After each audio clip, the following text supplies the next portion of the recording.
जे सतगुर नदर करे अज ओदी सवली नदर होई है ते हवावां च खुशियां ने दीवानगी दी खुशी है। क्यों?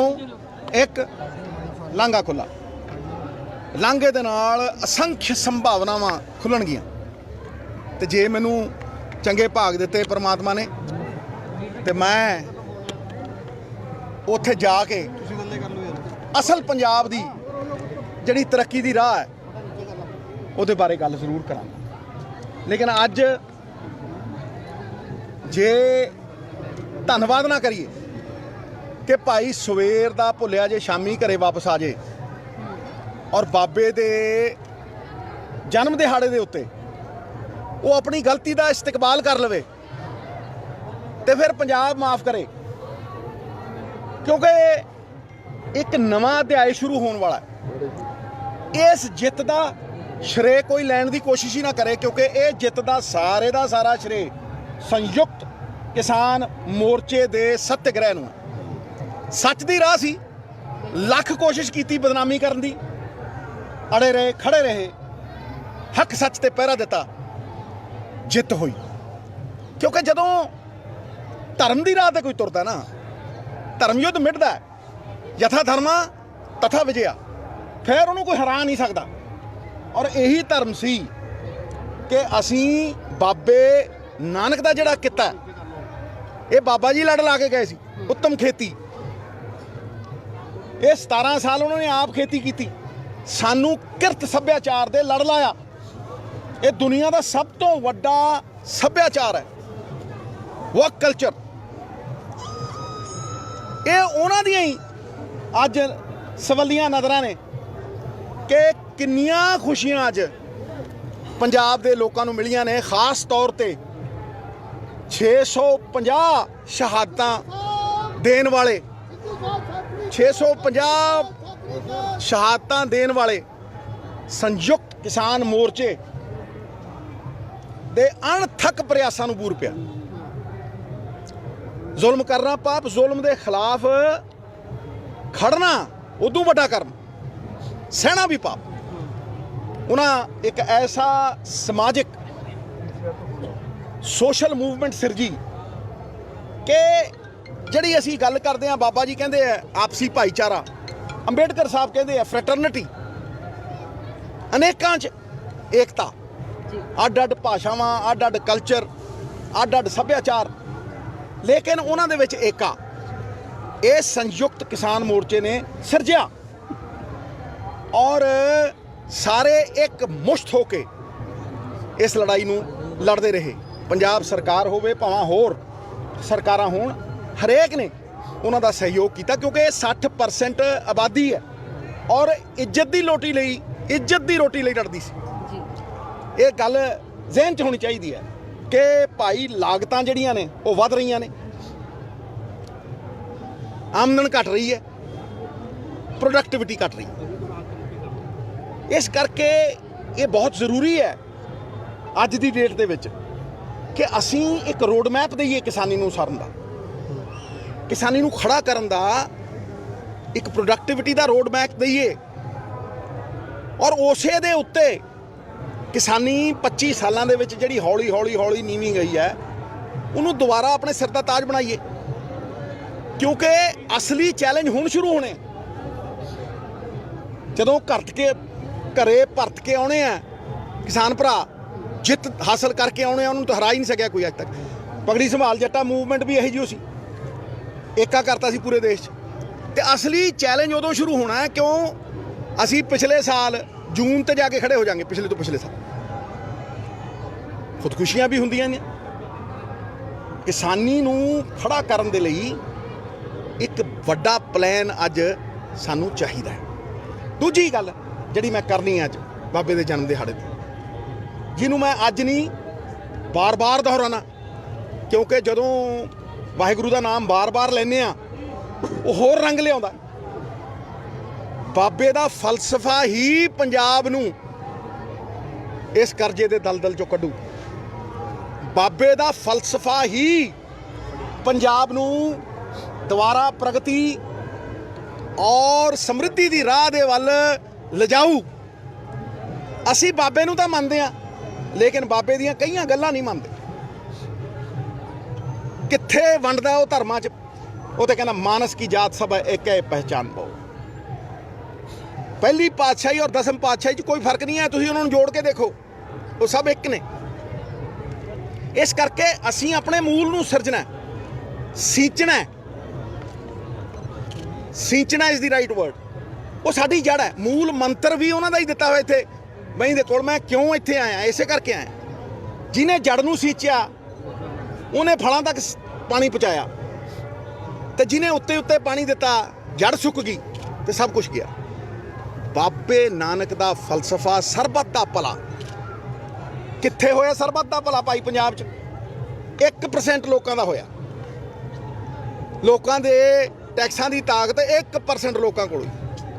ਪੰਜਾਬ ਦੇ ਜਿਹੜੇ ਨੈਚੁਰਲ ਰਿਸੋਰਸਿਸ, ਸਾਡੇ ਖਣਿਜ, ਸਾਡਾ ਰੇਤਾ, ਹਾਂਜੀ, ਭਾਵੇਂ ਐਕਸਾਈਜ਼ ਹੈ, ਉਹ ਭਾਵੇਂ ਕੇਬਲ ਹੈ, ਭਾਵੇਂ ਜ਼ਮੀਨਾਂ ਨੇ, ਇਹ ਖਜ਼ਾਨੇ 'ਚ ਹੋਣੇ ਚਾਹੀਦੇ ਆ।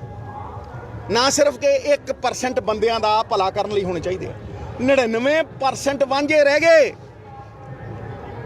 ਤੇ ਜਿੱਦਣ ਉਹਨਾਂ 99% ਕੋਲ ਟੈਕਸਾਂ ਦੀ ਤਾਕਤ ਦੁੱਗਣੀ ਤਿੱਗਣੀ ਚੌਗਣੀ ਹੋ ਕੇ ਜਾਊਗੀ, ਤੇ ਉਦਣ ਮੈਨੂੰ ਵੀ ਹਾਂ ਪੰਜਾਬ ਦਾ ਭਲਾ ਹੋਇਆ।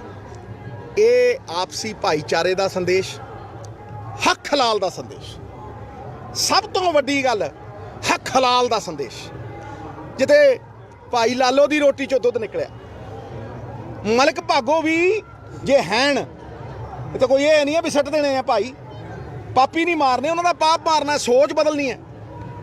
ਜੇ ਦਸ਼ਾ ਬਦਲੂਗੀ ਤਾਂ ਦਿਸ਼ਾ ਦੇ ਕੇ ਹੀ ਬਦਲੂ ਨਾ। ਸ੍ਰਿਸ਼ਟੀ ਬਦਲੂਗੀ ਤਾਂ ਦ੍ਰਿਸ਼ਟੀ ਬਦਲ ਕੇ ਹੀ ਬਦਲੂ ਨਾ। ਲੋਕ ਬਦਲਣਗੇ ਤਾਂ ਸੋਚ ਬਦਲ ਕੇ ਹੀ ਬਦਲਾਂਗੇ ਨਾ। ਕਿਹਦੀ ਸੋਚ ਚਾਹੀਦੀ ਹੈ? ਬਾਬੇ ਦੇ ਫਲਸਫੇ ਦੀ ਸੋਚ ਚਾਹੀਦੀ ਹੈ। ਹੱਕ ਹਲਾਲ ਦੀ ਕਮਾਈ ਜਿਹੜੀ 100 ਵਾਰ ਫੜੇ। ਔਰ ਸਭ ਤੋਂ ਉੱਪਰਲੀ ਗੱਲ, ਜਿਹੜੇ ਖਾਤਰ ਤੁਹਾਨੂੰ ਮੈਂ ਇੱਥੇ ਬੁਲਾਇਆ, ਇੱਥੇ ਬੈਠ ਕੇ ਅੰਦਰੋਂ ਇਤਿਹਾਸਿਕ ਪੱਥਰ ਪਏ ਨੇ ਮੇਰੇ ਲਈ ਤਾਂ ਸੋਨੇ ਦੀਆਂ ਗਿਣੀਆਂ ਨਾਲੋਂ ਕਿਤੇ ਬਿਹਤਰ ਨੇ। ਕਿਉਂਕਿ ਉਹਨਾਂ ਦਾ ਜਿਹੜਾ ਫਲਸਫਾ ਹੈ, ਉਹਨਾਂ ਦਾ ਜਿਹੜਾ ਸੰਦੇਸ਼ ਹੈ, ਉਹ ਅੱਜ ਸਾਨੂੰ ਬੱਚੇ ਤੱਕ ਲਿਜਾਣਾ ਪਊ। ਤੇਰਾ ਤੇਰਾ ਤੇਰਾ ਹੋ ਕੀ ਰਿਹਾ ਕਿ ਰਾਜਨੀਤੀ ਧੰਦਾ ਬਣ ਚੁੱਕੀ ਹੈ। ਹਰ ਬੰਦਾ ਕਹਿੰਦਾ ਮੇਰਾ ਮੇਰਾ ਘਰ, ਮੇਰੀ ਖੁੱਲੀ, ਮੇਰੇ ਬੱਚੇ। ਜਦੋਂ ਆਪਦੇ ਜਵਾਕ ਨੂੰ ਭੇਜਣਾ ਹੁੰਦਾ ਤੇ ਅਮਰੀਕਾ, ਕੈਨੇਡਾ, ਤੇ ਜਿਹੜੇ ਪੰਜਾਬ ਵਾਲੇ ਪਰਤੀ ਜਾਂਦੇ ਆ ਬਾਹਰ, ਪੰਛੀ ਉਡਾਰੀ ਮਾਰਦਾ ਤੇ ਸ਼ਾਮ ਨੂੰ ਆਲਣੇ ਜਾਉਂਦਾ, ਤੇ ਇਹ ਪਰਤੀ ਜਾਂਦੇ ਆ, ਮੁੜਦਾ ਕੋਈ ਕਿਉਂ? Because there is lack of opportunities. ਤੁਸੀਂ ਉਹਨਾਂ ਨੂੰ ਓਪਰਚੁਨਿਟੀ ਨਹੀਂ ਦਿਓਗੇ ਤੇ ਉਹ ਚਲੇ ਜਾਣਗੇ। ਅੱਜ ਕਿਸਾਨੀ ਅਖੇ ਜੀ ਕਹਿੰਦੇ ਸਿਵਲ ਵਾਰ ਗਲਤ ਸ਼ਬਦ ਹੈ। ਉਹ ਭਾਈ ਤੁਹਾਡੀ 60% ਆਬਾਦੀ ਸੜਕਾਂ 'ਤੇ ਫਿਰਦੀ ਸੀ, ਤੇ ਹੋਰ ਕੀ ਹੈ? ਇਹ ਤੁਹਾਨੂੰ ਪਿੰਡਾਂ 'ਚ ਵੜਨ ਨਹੀਂ ਦਿੰਦੇ, ਕਾਲੀਆਂ ਝੰਡੀਆਂ ਦਿਖਾਉਂਦੇ ਆ। ਇਹ ਕੀ ਹੈ? ਇਹ ਰੋਸ਼ ਹੈ, ਆਕਰੋਸ਼ ਹੈ। ਇਸ ਟ੍ਰੈਂਡ ਨੂੰ ਸਾਨੂੰ ਬਦਲਣਾ ਪਊ। ਸਾਨੂੰ ਚਾਹੇ ਕਿਸਾਨੀ ਹੋਵੇ, ਚਾਹੇ ਛੋਟਾ ਵਪਾਰੀ ਹੋਵੇ, ਇਹ ਜਿਹੜਾ 1% ਬੰਦਿਆਂ ਨੂੰ ਫਾਇਦੇ ਜਾਈ ਜਾਂਦੇ ਆ ਨਾ, ਇਹ ਸਾਰਾ ਫਾਇਦਾ ਨਿਰੰਤਰ ਛੋਟੇ ਕਿਸਾਨ, ਛੋਟੇ ਵਪਾਰੀ, ਆਮ ਆਦਮੀ ਨੂੰ ਇਹ ਫਾਇਦਾ ਟੈਕਸਾਂ ਦਾ ਦੁੱਗਣਾ ਤਿੱਗਣਾ ਹੋ ਕੇ ਉਹਦੀ ਡਿਵੈਲਪਮੈਂਟ ਦੀ ਫਾਰਮ 'ਚ, ਉਹਦੀ ਝੌਂਪੜੀ ਦੇ ਅੱਗੋਂ ਹਲਕੀ ਜੀ ਸੜਕ, ਹੈਲਥ, ਐਜੂਕੇਸ਼ਨ, ਆਫ ਸ਼ੂਟਸ ਨੇ ਉਹ ਇਨਕਮ ਦੀਆਂ। ਸੂਬੇ ਕੋਲ ਇਨਕਮ ਹੈ ਨਹੀਂ। ਤੁਸੀਂ ਕਰਜ਼ਾ ਲੈਂਦੇ ਹੋ, 1000 ਕਰੋੜ ਦਾ ਕਰਜ਼ਾ ਹੈ, ਤੁਸੀਂ 1000 ਹੋਰ ਲੈਂਦੇ ਹੋ, ਉਹ 'ਚੋਂ 750 ਮੋੜ ਦਿੰਦੇ ਹੋ ਤੇ 250 ਦੇ ਵੰਡ ਦਿੰਦੇ ਹੋ। ਆਹ ਵੀ ਲੈ ਲਾ, ਆਹ ਵੀ ਲੈ ਲਾ, ਆਹ ਵੀ ਲੈ ਲਾ। ਉਹ ਭਾਈ ਵੰਡ ਤਾਂ ਦਿੱਤੇ, ਇਹ ਮੋੜੂ ਕੌਣ? ਮੋੜੂ ਦੇਖੀ ਜਾਊ। 31000 ਕਰੋੜ ਉਹ ਦੇ ਗਏ ਸੀ ਲਾਸਟ ਦਿਨ ਪਿਛਲੇ। ਇਹ ਮੈਂ ਤੁਹਾਨੂੰ ਅੱਜ ਕਹਿ ਰਿਹਾ, ਜਾਂ ਤੇ ਮਾਫੀਆ ਜਿਉਂਦਾ ਰੱਖ ਲਓ ਤੇ ਜਾਂ ਪੰਜਾਬ ਜਿਉਂਦਾ ਰੱਖ ਲਓ। ਜੇ ਪੰਜਾਬ ਜਿਉਂਦਾ ਰੱਖਣਾ ਤੇ ਫਿਰ 25 ਤੋਂ 40,000 ਕਰੋੜ ਦੀ ਆਮਦਨ ਪੰਜਾਬ ਦੇ ਖਜ਼ਾਨੇ 'ਚ ਪੈ ਕੇ ਦੁੱਗਣੀ ਤਿੱਗਣੀ ਹੋ ਕੇ ਲੋਕਾਂ ਕੋਲ ਵਾਪਸ ਜਾਣੀ ਚਾਹੀਦੀ। ਤਾਂ ਹੀ ਤੇਰਾ ਤੇਰਾ ਤੇਰਾ ਇਹੀ ਅਰਦਾਸ ਇੱਥੇ ਇਹੀ ਅਰਦਾਸ ਕਰਨ ਆਇਆ ਮੈਂ ਕਿ ਤੇਰਾ ਤੇਰਾ ਤੇਰਾ ਕੋਈ ਤੋਲਣ ਵਾਲਾ ਬੰਦਾ ਬਾਬੇ ਨਾਨਕ ਤੋਂ ਪ੍ਰੇਰਣਾ ਲੈ ਕੇ ਸਰਕਾਰ 'ਚ ਖੜ ਕੇ ਕਹੇ ਕਰਪਸ਼ਨ ਦੂਰ ਕਰੂੰਗਾ ਔਰ ਕਿਰਦਾਰ ਇਹੋ ਜਿਹਾ ਰੱਖੂੰਗਾ। ਕਿਰਦਾਰ ਕੀ ਹੁੰਦਾ ਭਾਈ? ਜਿਹਤੇ ਵਿਸ਼ਵਾਸ ਹੁੰਦਾ। ਕਿਰਦਾਰ ਕੀ ਹੁੰਦਾ?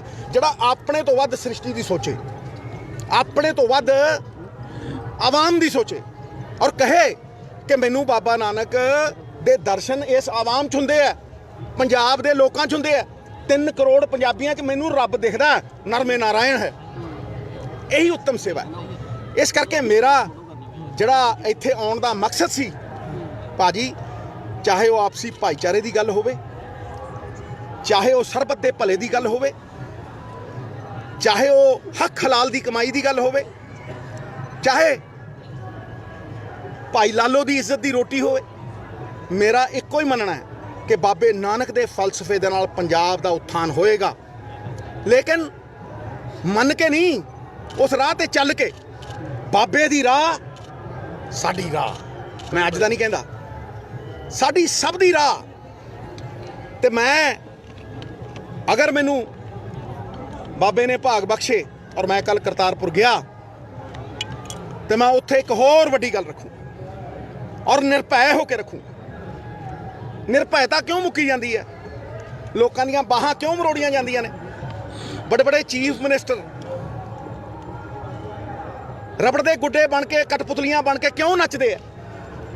ਕਿਉਂਕਿ ਉਹਨਾਂ ਕੋਲ ਮੋਰਲ ਅਥਾਰਟੀ ਨਹੀਂ ਹੈ। ਉਹਨਾਂ ਕੋਲ ਉਹ ਸੰਪਦਾ ਨਹੀਂ ਹੈ ਜਿਹੜੀ ਬਾਬੇ ਨਾਨਕ ਨੇ ਨਵਜੋਤ ਸਿੰਘ ਸਿੱਧੂ ਨੂੰ ਬਖਸ਼ੀ ਹੈ, ਸਾਡੇ ਪਰਿਵਾਰ ਨੂੰ ਬਖਸ਼ੀ ਹੈ। ਇਮਾਨਦਾਰੀ, ਇਹ ਸਰਕਾਰ ਬਾਰ-ਬਾਰ ਕਹਿ ਰਹੇ ਹਾਂ, ਇਮਾਨਦਾਰੀ ਤੇ ਬਣੇਗੀ, ਮੋਰਲ ਅਥਾਰਟੀ ਤੇ ਬਣੇਗੀ, ਕਿਰਦਾਰਾਂ ਦੇ ਉੱਤੇ ਬਣੇਗੀ। ਔਰ ਮੈਂ ਇਹੀ ਆਸ਼ੀਰਵਾਦ ਆ ਜਿੱਥੇ ਲੈ ਕੇ, ਇਹੀ ਲੈ ਕੇ ਚੱਲਿਆ ਆਸ਼ੀਰਵਾਦ ਕਿ ਇਹ ਬਾਬਾ ਜੀ ਤੇਰੇ ਫਲਸਫੇ ਨੂੰ ਹਰ ਦਿਲ ਦੇ ਵਿੱਚ ਉਭਾਰ, ਤਾਕਤ ਬਖਸ਼, ਜ਼ਰੀਆ ਬਣਾ ਕਿ ਜਿੱਦਾਂ ਤੈਨੂੰ ਮੰਨਦੇ ਆ ਤੇਰੇ ਫਲਸਫਿਆਂ ਦੇ ਉੱਤੇ ਤੁਰਨ ਦੀ ਤਾਕਤ ਵੀ ਸਾਡੇ ਕੋਲ ਹੋਵੇ। ਭਾਵੇਂ ਕੰਡੇ ਹੀ ਹੋਣ, ਉਹ ਮਖਮਲ ਬਣਨਗੇ। ਤੇ ਜਿਹੜੇ ਸ਼ਾਰਟਕਟ ਲੱਭਦੇ ਆ, ਇਨਸਟੈਂਟ ਕਾਫੀ ਲੱਭਦੇ ਆ, 2 ਮਹੀਨਿਆਂ 'ਚ ਵੰਡੀ ਤੁਰੀ ਜਾਂਦੇ ਆ, 4 ਮਹੀਨਿਆਂ 'ਚ ਵੰਡੀ ਤੁਰੀ ਜਾਂਦੇ। 500 ਵਾਅਦੇ ਕਰਤੇ ਜਿਨ੍ਹਾਂ ਨੇ ਤੇ ਪੂਰੇ 2 ਨਹੀਂ ਹੋਏ। ਚਾਦਰਾਂ 'ਚੋਂ ਪੈਰ ਨਹੀਂ, ਸਾਰੇ ਸਰੀਰ ਕੱਢੇ ਹੋਏ ਆ। ਉਹਨਾਂ ਨੂੰ ਸੋਝੀ ਬਖਸ਼, ਸੋਝੀ ਬਖਸ਼, ਸੱਚ ਬੋਲਣ ਦੀ ਸੋਝੀ ਬਖਸ਼, ਇਹ ਕਹਿਣ ਦੀ ਕਿ ਗਲਤੀਆਂ ਸੁਧਾਰੀਏ ਤਾਂ ਪੰਜਾਬ ਸਿਰਜਣਾ। ਝੂਠ ਦੇ ਉੱਤੇ, ਸਵਾਂਗ ਦੇ ਉੱਤੇ, ਟੋਂਗ ਦੇ ਉੱਤੇ ਲੋਲੀਪੌਪ ਵੰਡਣ ਨਾਲ ਪੰਜਾਬ ਨਹੀਂ ਸੰਵਰਨਾ। ਇੱਕ ਰੋਡ ਮੈਪ ਪੂਰੀ ਤਰ੍ਹਾਂ ਦਵਾਂਗਾ। ਕੋਈ ਮੇਰਾ ਠੇਕਾ ਨਹੀਂ ਲਿਆ ਹੋਇਆ ਉਸ ਰੋਡ ਮੈਪ, ਉਹ ਪੰਜਾਬੀਆਂ ਦਾ, ਪੰਜਾਬ ਦਾ। ਲੇਕਿਨ ਜਿਹੜਾ ਕਹੂ ਤੇਰਾ ਤੇਰਾ ਤੇਰਾ ਉਹ ਤਰੂ, ਤੇ ਜਿਹੜਾ ਕਹੂ ਮੇਰੀਆਂ ਬੱਸਾਂ, ਮੇਰੇ ਢਾਬੇ, ਮੇਰੇ ਬਿਜ਼ਨਸ, ਮੇਰੇ ਹੋਟਲ, ਉਹ ਸਿਆਸੀ ਤੌਰ ਤੇ ਮਰੂ। ਸਾਹਿਬ ਇੱਕ ਮਿੰਟ ਸਵਾਲ ਨਹੀਂ ਬੇਟੇ, ਕੋਈ ਨਹੀਂ, ਕੋਈ ਸਵਾਲ ਐਵੇਂ ਤਾਰਾ ਤੜਾਵਾ